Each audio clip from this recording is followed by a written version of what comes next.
नागरिकता, जो सद्भावना, जो भाईचारा आप में देखा है, दुनिया के किसी नेता में नहीं है। और आपको विश्वास दिलाना चाहता हूं,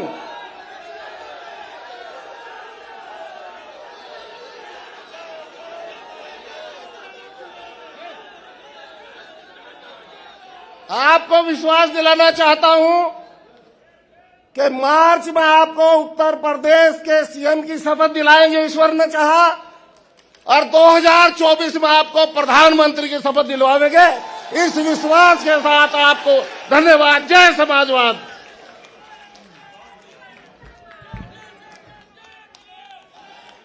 अब मैं अनुरोध करता हूं माननीय स्वामी प्रसाद मौर्य जी से कि वो आवें और मीडिया के भाइयों के समक्ष, आपके समक्ष अपनी बात रखें। आदरणीय स्वामी प्रसाद मौर्य जी।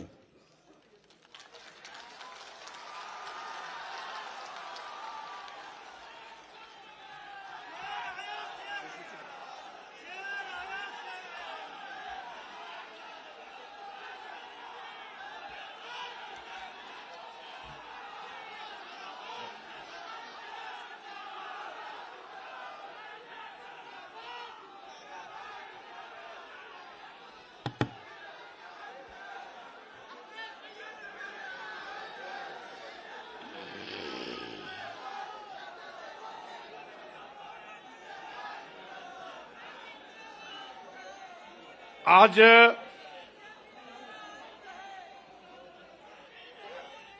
समाजवादी पार्टी कार्यालय के इस प्रांगण में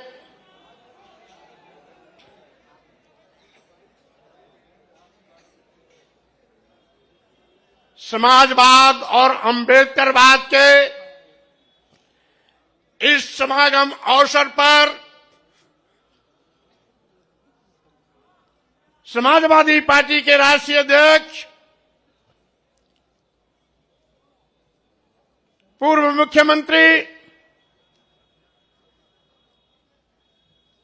और आज के बाद भावी मुख्यमंत्री की पारी शुरू करने वाले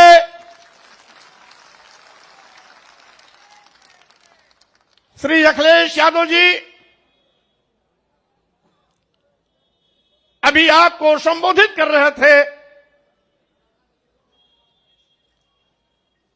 उत्तर प्रदेश सरकार में मंत्री पद से इस्तीफा देने वाले भाई डॉक्टर धर्म सिंह सैनी जी हमारे बीच उपस्थित हमारे परम सम्मानित सहयोगी साथी, पूर्व में कई बार मंत्री रहे, वर्तमान में विधायक भाई भगवती प्रसाद सागर जी, पूर्व में मंत्री वर्तमान में विधायक भाई विनय शाक्य जी,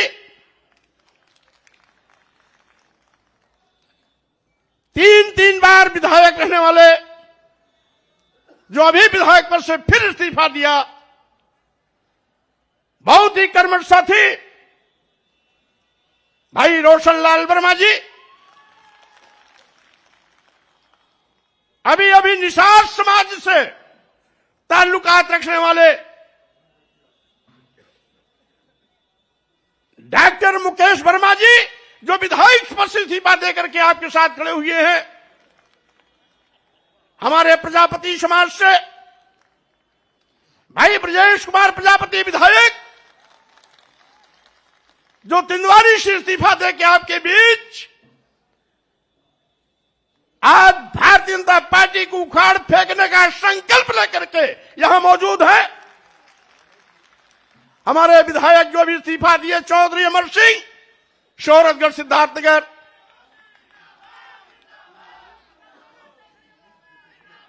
और इसके साथ ही दर्जनों की तादाद में यहां पर उपस्थित हमारे परम सम्मानित पूर्व मंत्री, पूर्व दर्जा राज्य प्राप्त मंत्री पूर्व में विधायक, पूर्व में सांसद, जिला सहकारी बैंक के चेयरमैन श्री मनोहर सिंह मौर्य सहित अभी पिछड़ा वर्ग आयोग में सदस्य बलराम मौर्य जी सहित सभी पूर्व में सरकार के विभिन्न आयोगों, निगमों, बोर्डों में पदाधिकारी रहे, ऐसे सभी महानुभाव साथीगण और कार्यक्रम की संचालन कर रहे समाजवादी पार्टी उत्तर प्रदेश के अध्यक्ष हमारे पुराने साथी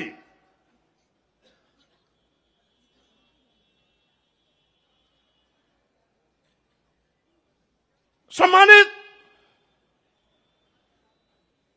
उत्तम जी और इसके साथ ही साथ यहां पर बैठे हुए हमारे सभी नए और पुराने वो सभी साथीगण जो बिना किसी निमंत्रण, बिना किसी आमंत्रण के आज लखनऊ की सारी सड़कों को जाम में परिवर्तित कर दिया है। ऐसे बहादुर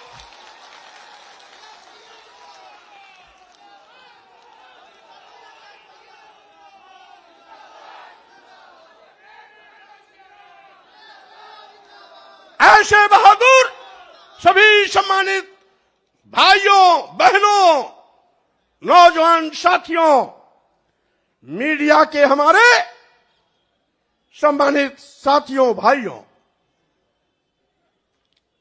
जैसा कि आप जानते हैं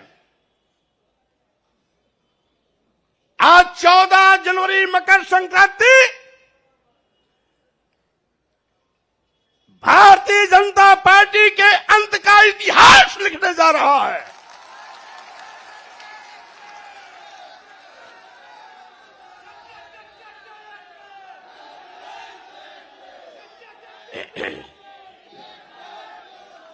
आज भारतीय जनता पार्टी के वो बड़े बड़े नेता जो कुंभकर्ण नींद सो रहे थे, जिनको कभी विधायकों, सांसदों और मंत्रियों से बात करने का वक्त नहीं मिलता था, हम लोगों की इस्तीफा देने के बाद उनकी नींद हराम हो गई है, नींद ही नहीं आ रही है।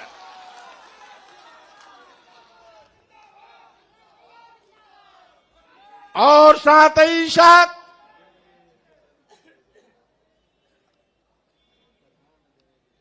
भारतीय जनता पार्टी के कुछ लोग कहते हैं कि 5 साल तक क्यों नहीं इस्तीफा दिया, और साथ ही साथ कुछ बददिमाग लोग ये भी कहते हैं कि बेटे की चक्कर में भाजपा छोड़ा। मैं ऐसे लोगों से कहना चाहता हूं, भारतीय जनता पार्टी के लोगों ने इस देश के गरीबों, मजलूमों, दलितों, पिछड़ों, अल्पसंख्यकों के आंख में धूल झोंक कर सत्ता हथियाई थी। कौन नहीं जानता, ये भारतीय जनता पार्टी केशव प्रसाद मौर्य और स्वामी प्रसाद मौर्य का नाम उछालकर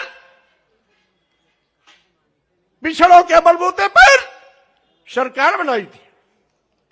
चर्चा किया था मुख्यमंत्री होंगे या तो केशव प्रसाद मौर्य या तो स्वामी प्रसाद मौर्य। पहले गाजीपुर से स्काई लैब उतारने की कोशिश की गई। स्काई लैब यहां आते आते बीच में ही ब्लास्ट हो गया।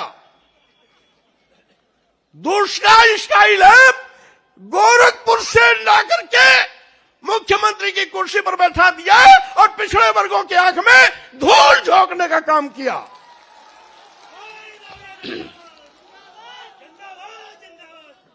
आज सरकार बनावे दलित और पिछड़े और मलाई खावे वो लोग अगड़े 5% लोग। मैं कहना चाहता हूं, आप कहते हो नारा दे रहे हैं 80 और 20 का,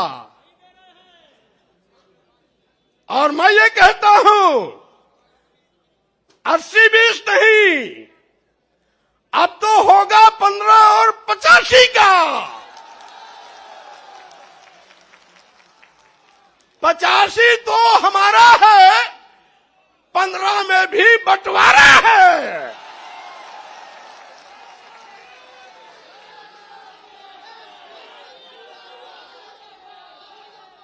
आप दुहाई देते हो उत्तर प्रदेश की सरकार को, मैं चेतावनी देता हूं।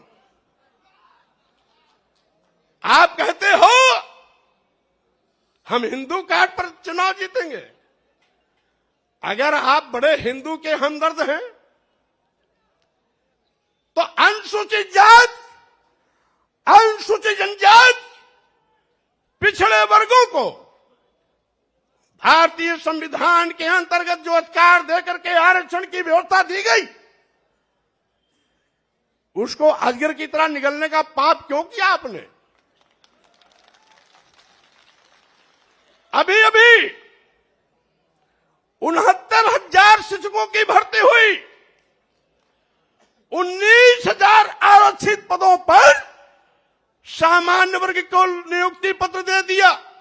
योगी जी, क्या अनुसूचित जाति के लोग हिंदू नहीं है क्या?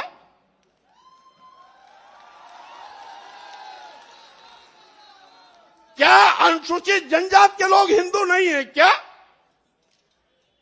क्या 54% वाला पिछड़ा वर्ग हिंदू नहीं है क्या? और अगर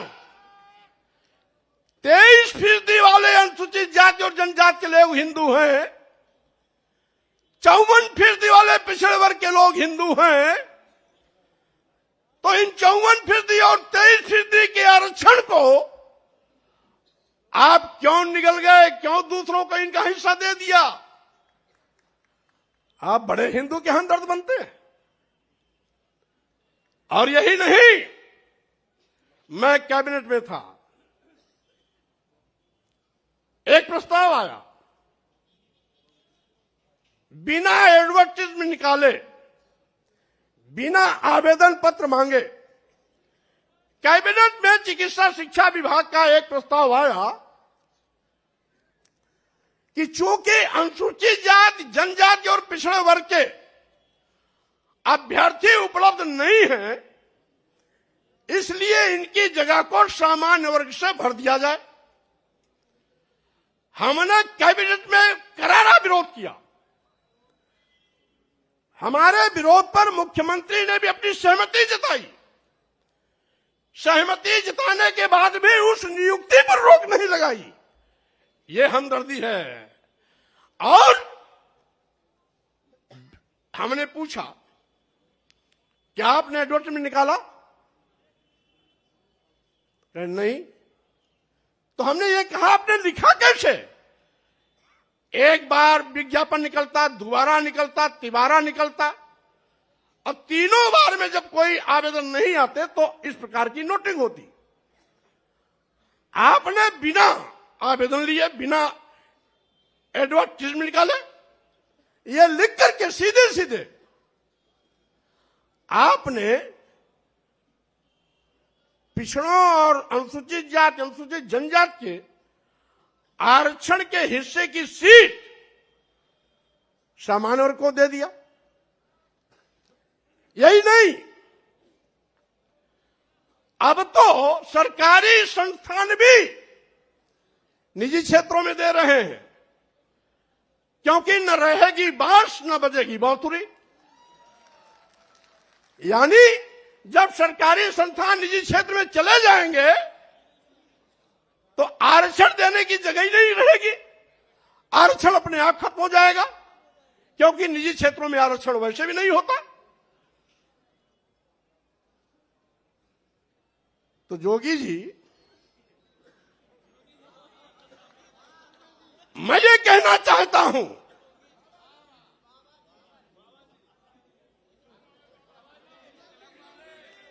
जोगी जी या बाबा जी कोई भी हो, मैं ये कहना चाहता हूं, मुख्यमंत्री की कुर्सी पर बैठ करके पाप करोगे और साथ ही साथ दुहाई देगो हिंदू की। क्या आपकी नजर में कुछ बड़ी जात के लोग हिंदू हैं क्या?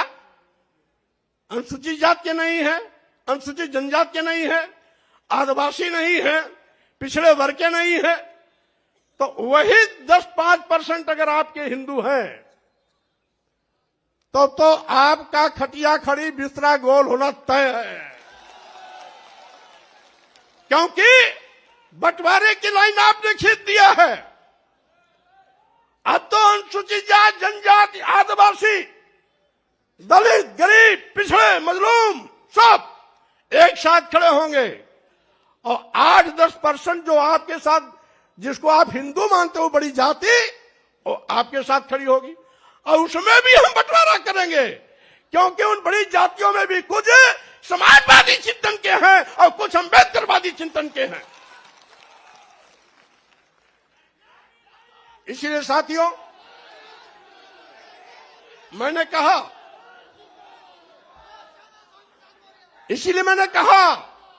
आज का ये जो कार्यक्रम है, अभी तक तो ये समाजवादी विचारकों का जमावड़ा था। अब ये समाजवादी इसके साथ साथ लोहियावादी के साथ साथ अम्बेडकरवादी विचारधारा का भी जमावड़ा का संगम हो गया। और इसीलिए हम ये भी कहना चाहते हैं, बगल में उत्तराखंड में 3 बार मुख्यमंत्री बदल सकते हैं। आप 5 साल इंतजार क्यों किए, उसी को बता रहा हूं। यहां पर इतना जुल्म, जाति, अत्याचार, अन्याय हो रहा था। लखीमपुर की घटना, हाथरस की घटना, गोरखपुर की घटना के साथ साथ 2 दर्जन ऐसी घटनाएं हैं जहां एफआईआर लिखने में आपने हीलावाली किया। और साथ ही साथ जहां गोरखपुर 1.5 महीने के अंदर गगहा थाने में 7 हत्या हुई, 5वीं हत्या हुई तो मैं स्वयं मौके पर पहुंचा। मैंने बल्कि ये कहा भी कि हो सकता है उत्तर प्रदेश में कानून का राज हो, लेकिन गगहा और गोरखपुर में गुंडा राज है। मंत्री रहते मैंने कहा था। यद्यपि कुछ टीवी वालों ने चलाया 1-2 बार, ऊपर से रोक दिया गया होगा, लेकिन उसके बावजूद भी थानेदार नहीं हटाया गया और सीओ नहीं हटाया। क्यों? क्योंकि वो जोगी बाबा की बिरादरी वाला था। और मेरे लौटने के बाद जब 2 हत्या और हो गई, यानी 7 हत्या पूरा हो गया, तब जाकर के यशो हटाया गया और सीओ हटाया गया। गगहा, गोरखपुर, गगहा बाजार भी है, गगहा थाना भी है, गोरखपुर से 25-30 किलोमीटर आजमगढ़ रोड पर है। यानी 2 मौर्य मारे गए थे, 2 ब्राह्मण मारे गए थे, 2 बनिया मारे गए थे और 1 अज्ञात महिला की लाश मिली थी। ये 7 हत्याएं, 2 मौर्य, 2 ब्राह्मण और 2 बनिया और 1 अज्ञात महिला की लाश। ये 1 महीना 5-6 दिन के अंदर की सारी घटनाएं। और कहते हैं कानून राज है। और साथ ही साथ मैंने सोचा था कि 14 साल वनवास झेलने के बाद भारतीय जनता पार्टी को सत्ता में आने का मौका मिला है, अकल ठिकाने हो गया होगा, गरीबों दलितों पिछड़ों के लिए काम करेगी। लेकिन फिर वही कि जिन दलितों पिछड़ों गरीबों के वोट पर भारतीय जनता पार्टी ने पूर्ण प्रचंड बहुमत की सरकार बनाई। सरकार बनाने के बाद एक एक करके उन्हीं को दफनाने की कोशिश करने लगी। लेकिन भारतीय जनता पार्टी के नेताओं से मैं कह देना चाहता हूं, 14 जनवरी का यह जो कार्यक्रम हो रहा है, आज के बाद पूरे उत्तर प्रदेश में एक ऐसा जनसैलाब उमड़ेगा और चलेगा, एक ऐसी आंधी चलेगी, एक ऐसी सुनामी चलेगी जिसमें भारतीय जनता पार्टी के पर खचे उड़ जाएंगे, कहीं भी ठिकाना नहीं मिलेगा।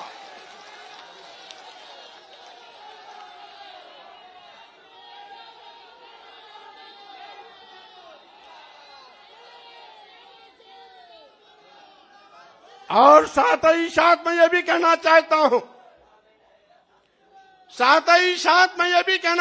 हूं, स्वामी प्रसाद मौर्य ने पार्टी भले न बनाई हो, लेकिन किसी भी पार्टी से हैसियत कम नहीं रखते हैं। उनके पास जनधार की कमी नहीं है। आज हमने समाजवादी पार्टी के राष्ट्रीय अध्यक्ष अखिलेश यादव जी से हाथ इसलिए मिलाया कि अखिलेश यादव जी नौजवान हैं, पढ़े लिखे हैं, नई ऊर्जा है। मैं प्रदेश के लाखों लाख करोड़ लोगों का हुजूम आपके नेतृत्व के साथ खड़ा कर भारतीय जनता पार्टी को नस्ताबूद करने का काम करूंगा। और साथ ही साथ मैं ये भी चुनौती देता हूं, जिसका